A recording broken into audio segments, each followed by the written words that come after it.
Bonjour à tous, une nouvelle Hydrotips. Cette fois, on va se concentrer un petit peu sur l'interprétation des personnages et le mythe de Cthulhu.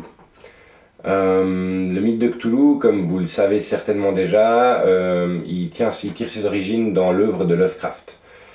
Lovecraft a écrit passablement de nouvelles pour les journaux, puis certains livres au début du XXe siècle, et beaucoup d'auteurs l'ont suivi. Il encourageait beaucoup les auteurs à collaborer et à s'inspirer de son travail pour créer eux-mêmes des univers et des ambiances ou des histoires qui vous saisissaient au cœur de l'horreur. Lovecraft est considéré comme le père de l'horreur contemporaine car il a inspiré des auteurs tels que Stephen King, Steven Spielberg s'est aussi inspiré de certains univers Lovecraftiens pour ses films. C'est donc un auteur qui, malgré sa mort relativement ancienne, est encore très présent dans l'imaginaire contemporain à travers beaucoup d'autres créateurs. Les héros des nouvelles de Lovecraft, les héros de la plupart des histoires qui tournent autour de cet univers, de cette ambiance, sont souvent des gens, comme je vous le disais, assez communs. L'idée était de se rapprocher au maximum du lecteur, donc de pouvoir présenter des situations dans lesquelles n'importe qui pourrait se trouver. On n'avait pas affaire à des gens extrêmement érudits dans certains domaines du surnaturel. On n'avait pas affaire à des gens qui étaient des narrateurs omniscients qui connaissaient absolument tout à la création de l'univers, à son fonctionnement, etc. On avait affaire à des gens qui étaient ignorants. La plupart d'entre eux, de tous ces personnages, ne connaissent rien à tout ce qui est géré par les horreurs du mythe de Cthulhu. Ces entités qui sont au-delà de toute compréhension, et on peut voir que la majorité de ces personnages, lorsqu'ils le comprennent, lorsqu'ils touchent à une partie de toute cette compréhension, perdent la raison et sombrent dans la folie.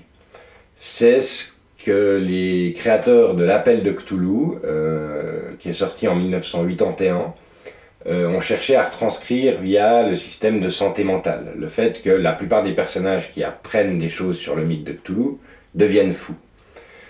Ça représente bien l'idée que Lovecraft a essayé de mettre dans ses nouvelles, qui est que le plus on en apprend, le plus on comprend notre petitesse, notre insignifiance, notre manque de libre arbitre finalement qui même si on en a une once, ne sert à rien dans les plans cosmiques d'entités aussi grandes. Les personnages que vous allez incarner, on leur a écrit une histoire. Vous allez recevoir, à l'heure où je vous parle, la majorité est déjà écrite. Vous allez recevoir d'ici peu, ou peut-être que quand vous regarderez cette vidéo, vous les aurez déjà reçus, les premiers paragraphes de vos personnages. Vous verrez, il n'y a pas de compétences, il n'y a pas de but, de quête ou de choses extrêmement précises à faire.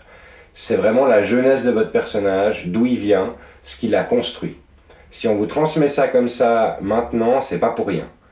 C'est pour que vous puissiez vous donner une idée de votre personnage, pour que vous puissiez commencer à le connaître, à apprendre un peu qui il est.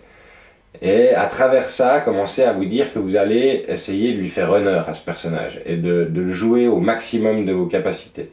Une grande partie du GN, je ne vous mentirai pas, tient dans beaucoup d'interactions assez mondaines sur des histoires du commun, sur des histoires liées au background de votre personnage.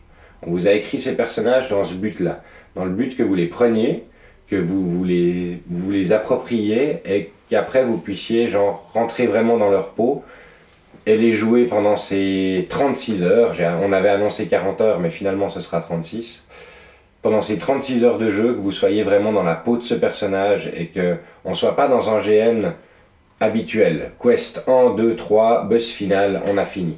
Qu'on soit vraiment dans un GN où on essaye de vivre des choses, de se donner du jeu les uns aux autres et de développer l'âme de ces personnages. Si tout le monde joue ce jeu-là, si tout le monde prend soin de s'intéresser à ce que son personnage a envie de faire et non pas ce que le joueur a envie de faire, je peux vous garantir qu'on va tous passer un super moment et que ça va être vraiment un superbe GN ambiance et très très immersif. Merci à tous pour votre patience, merci de m'avoir écouté et à tout bientôt pour la prochaine HydroTips.